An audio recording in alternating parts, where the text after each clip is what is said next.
சிவயோக சீலர் yoga centre. இன்றைக்கி சர்வங்க புஷ்டி என்ற ஒரு பயிற்சியை தான் நம்ம பார்க்க போகிறோம். பாருங்கள், 2.5 feet கேப் வச்சுக்கிட்டு ஃப்ரண்ட்டில் பெண்ட் பண்ணுறாங்க 10 times. ஃபஸ்ட்டு இப்போ வந்து ஸ்டார்ட் பண்ணிக்கிறது லெஃப்ட் சைடு பண்ணுறாரு. கீழே குனியும் போது மூச்சை விடணும், மேலே எந்திரிக்கும் போது மூச்சு எடுக்கணும். 10 முறை செய்யணும். இதுக்கு ஏன் சர்வங்க புஷ்டின்னு பேர் வந்ததுன்னா, சர்வ அங்கங்களையும் வலுப்பெறச் செய்து முகத்துக்கு பொலிவு உண்டு பண்ணி தருது. வாதத்தால் வரும் இடுப்பொலியை சரி செய்கிறது. இடுப்பொலிக்கு அடுத்த ஸ்டேஜ் சயாட்டிகா ப்ராப்ளத்தையும் சரி செய்கிறது. ஒரு சைடு முடிச்சிட்டாங்க, ரிலாக்ஸ் பண்ணுறாங்க. இப்போது ரைட் சைடு ஸ்டார்ட் பண்ண போகிறாங்க. இது வந்து கவுண்டர் போஸ்டில் தான் செய்யணும் ஆக்சுவலாக. ஆனால் வந்து உங்களால் ஸ்டார்டிங்கில் வந்து செய்ய முடியாது. அதனால் இந்த மாதிரி நீங்கள் ஸ்பீட் மூவ்மெண்ட்டில் ஒரு 10-15 days ப்ராக்டிஸ் பண்ணிவிட்டு அப்புறம் நீங்கள் கவுண்டர் போஸ்டில் செய்யலாம். ட்ரெஸ் கோடு வெரி இம்பார்ட்டன்ட்ங்க. டிஷர்ட்டு இந்த மாதிரி ட்ராக் போட்டுக்கலாம். யோகா மேட் இருக்கணும். குளிச்சுட்டு தான் பண்ணணும் பார்த்துங்க. எம்டி ஸ்டமக்கில் பண்ணணும், அது வெரி இம்பார்ட்டன்ட். இதுக்கு அடுத்தது ஒரு பயிற்சி செய்வார். அது வந்து ஒபேசிட்டியாக உள்ளவங்களுக்காக செய்கிறது.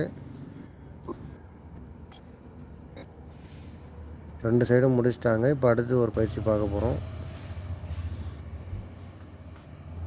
இடுப்பு பகுதி, இந்த தொடை பகுதியெல்லாம் வந்து ஃபேட் அதிகமாக இருக்கிறவங்களுக்காக இப்போ இந்த பயிற்சி.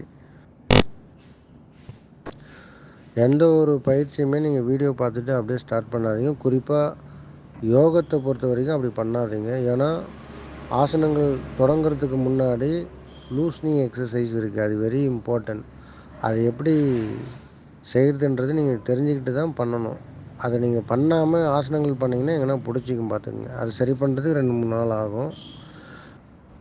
இப்போ அவரோட ஹைட் வெயிட்டுக்கு ஏற்ற மாதிரி காலை ஸ்ப்ளிட் பண்ணி வச்சுக்கிட்டு இப்போ லெஃப்ட் சைடு ஸ்டார்ட் பண்ணி ரைட் சைடு எந்திரிச்சு முடிக்கிறாரு. இதுக்கும் மூச்சு எப்படின்னு கேட்டிங்கன்னா, குனியும் போது மூச்சு விடணும், மேலே எந்திரிக்கும் போது மூச்சு இழுக்கணும். இதுதான் கான்செப்ட். Diet very important. உங்களுக்கு இடுப்பு வலிக்கு இருக்கா, அதுக்கு என்ன மாதிரி சாப்பிட்டுக்கிட்டு யோகா பண்ணலாம். உடம்பு குறைக்கணும், அதுக்கு என்ன மாதிரி சாப்பிட்டுட்டு யோகா பண்ணலாம். இப்படிலாம் நீங்கள் வந்து போகிற இடத்துல கேட்டு தெரிஞ்சுக்கிட்டு பண்ணிங்கன்னா 100% எந்த ஒரு பிரச்சனையுமே சரியாயிடும். யோகா மட்டுமே பண்ணால் சரியாகாது. 20-25% தான் சரியாகும். சப்ளிமெண்ட் வெரி இம்பார்ட்டன்ட் பார்த்துக்குங்க. ஒரு சைடு முடிச்சிட்டாங்க, ரிலாக்ஸ் பண்ணாங்க. இப்போ அடுத்தது ரைட் சைடு ஸ்டார்ட் பண்ணி லெஃப்ட் சைடு எந்திரிச்சு பண்ணுறாங்க பாருங்கள். இந்த ப்ராக்டிஸ் இப்போ பண்ணுற இந்த ப்ராக்டிஸ் வந்து யாரெல்லாம் செய்யக்கூடாதுன்னு பார்த்தீங்கன்னா, ப்ளட் ப்ரெஷர் உள்ளவங்க, இடுப்பு வலி வந்து அதிகமாக உள்ளவங்க, குடல் அறுவை சிகிச்சை பண்ணவங்க, கர்ப்பிணி பெண்கள் பண்ணக்கூடாது. டிஸ்பிளேவில் காண்டாக்ட் நம்பர் இருக்கும். இதை பற்றின தகவல்கள் வந்து நீங்கள் கம்யூனிகேஷன் பண்ணுங்கள். டிஸ்கஸ் பண்ணிவிட்டு தான் நீங்கள் வந்து பண்ணணும் பார்த்துங்க.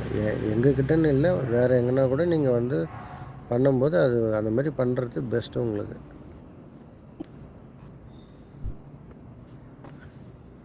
ஸ்டார்டிங்லேயே செய்ய முடியாது, முயற்சி பண்ணுங்கள். செய்ய ப்ராக்டிஸ் பண்ண தான் எந்த ஒரு பயிற்சியுமே பர்ஃபெக்டாக வரும். ஃப்ரூட்ஸ் நல்லா எடுத்துக்கலாம், காரம் உப்பு புளி குறைச்சிக்கலாம். அப்போ பாடி நல்லா வந்து வளைய ஆரம்பிச்சிடும். முடிச்சிட்டாங்க, ரிலாக்ஸ் பண்ணுறாங்க. Legs together. மீண்டும் இதே மாதிரி இன்னொரு வீடியோவில் சந்திக்கலாம். அதுவரை உங்களிடம் விடைபெறுகிறேன். நன்றி.